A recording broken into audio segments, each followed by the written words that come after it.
Democrats have put forward a resolution demanding that Vice President Mike Pence strip Donald Trump of his powers, and President-elect Joe Biden is saying he's discussed holding an impeachment trial with senators. The head of the National Guard is authorised to deploy up to 15,000 troops in Washington to bolster security for Joe Biden's inauguration on January the 20th. The FBI says that armed protests are being planned. The social networking app Parler, popular with some Donald Trump supporters, is suing Amazon for breach of contract. The tech giant withdrew web hosting services last week because violent posts weren't being moderated or removed. And a huge search operation continues in Indonesia, attempting to recover the black box flight recorders from the Boeing 737 aircraft that plunged into the sea on Saturday. It's hoped the recorders will identify the cause of the crash just minutes after takeoff. Iran's Supreme Leader Ayatollah Ali Khamenei says Iran is not in a hurry to rejoin a 2015 nuclear deal, but demanded an end to restrictions on his country. The Indonesian government has released from prison a cleric suspected of planning the deadly 2002 bombing in Bali. In South Korea, a court orders Japan to pay 12 South Koreans for forced sex labor during World War II. Japan called the ruling unacceptable. And in Ivory Coast, opposition parties promised to take part in legislative elections on March 6th. We're reporting that JP Chase and Citigroup are pausing all political action committee donations to Republicans and Democrats after last week's attack on the U.S. Capitol.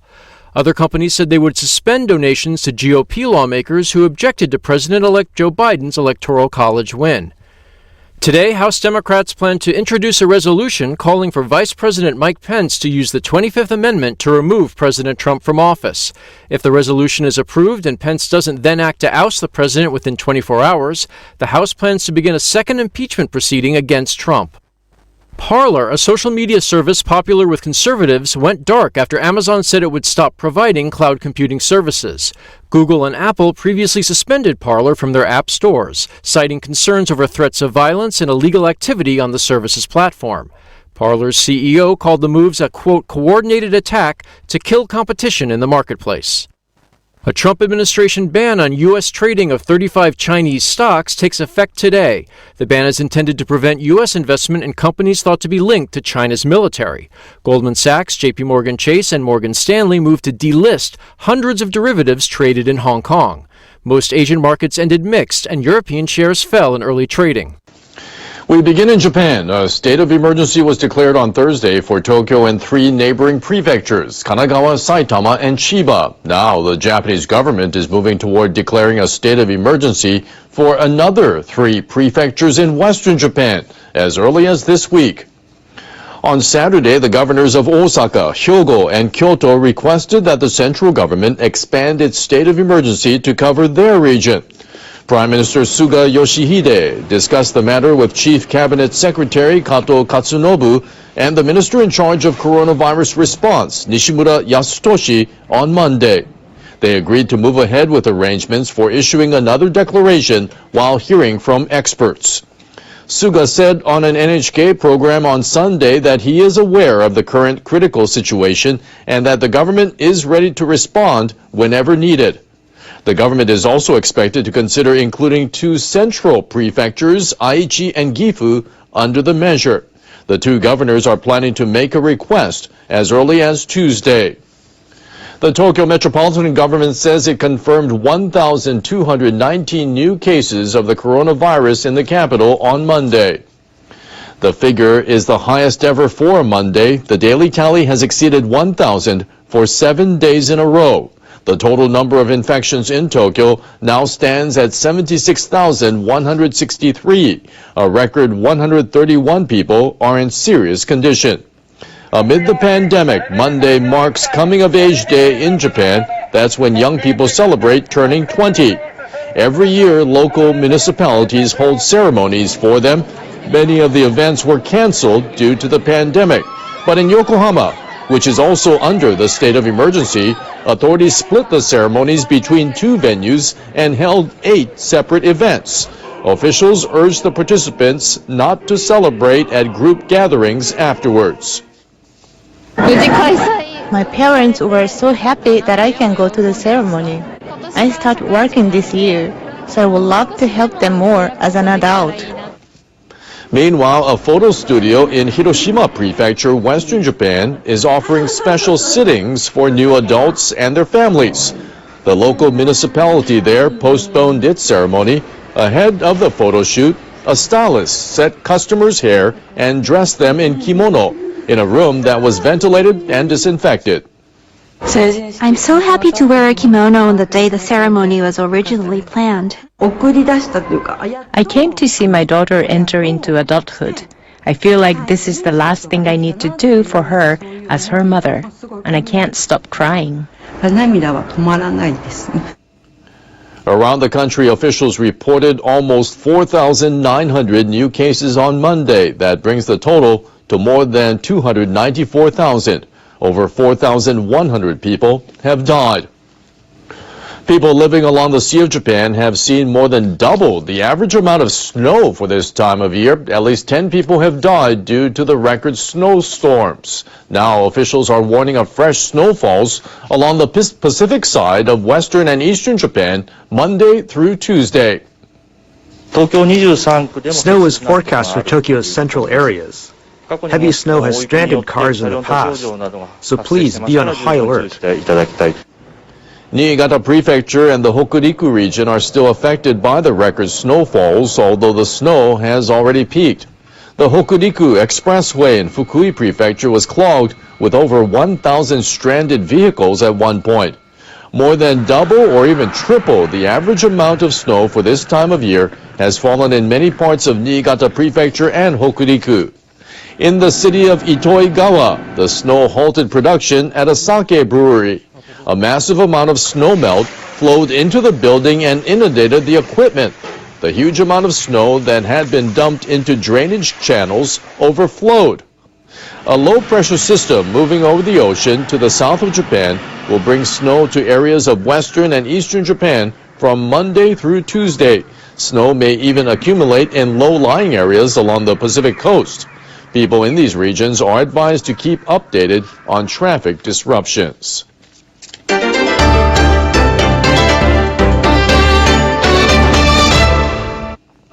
The U.S. House Speaker says Democratic members of Congress will urge Vice President Mike Pence to take steps to remove President Donald Trump from office. Nancy Pelosi unveiled the plan in a letter to her fellow lawmakers on Sunday, just days after Trump supporters laid siege to the U.S. Capitol. Congress was inside at the time, certifying Joe Biden's election victory. Pelosi said Democratic leaders will request unanimous consent on Monday to bring up a resolution calling for invoking the 25th Amendment of the Constitution to remove Trump as president. She said the horror of the ongoing assault on our democracy perpetrated by this president is intensified, and so is the immediate need for action. Pelosi asked the vice president to respond within 24 hours.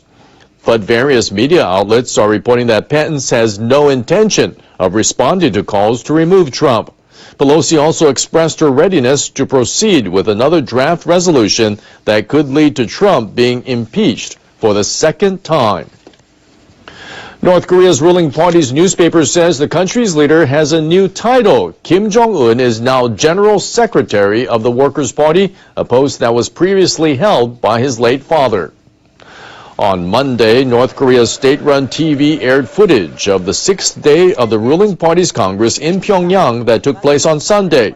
The newspaper quotes the party Congress as saying that Kim has completed plans to build up the North's nuclear capabilities, turning the nation into a global military power. Kim took up the newly created post of party chairman at a Congress 5 years ago. Meanwhile, South Korea's military says it has detected signs that the North held a military parade for the Congress on Sunday night. It is trying to confirm the details with U.S. forces. Turning to Central Asia, voters in Kyrgyzstan have elected a new president. Sadir Japarov has been projected as the winner of Sunday's vote, which followed months of political turmoil. Preliminary results cited by the National Election Commission showed that Japarov won more than 79% of the vote. The 52-year-old was elected to parliament in 2005 and at one point served as a presidential advisor. But he was imprisoned in 2017 for kidnapping a regional governor as part of a protest.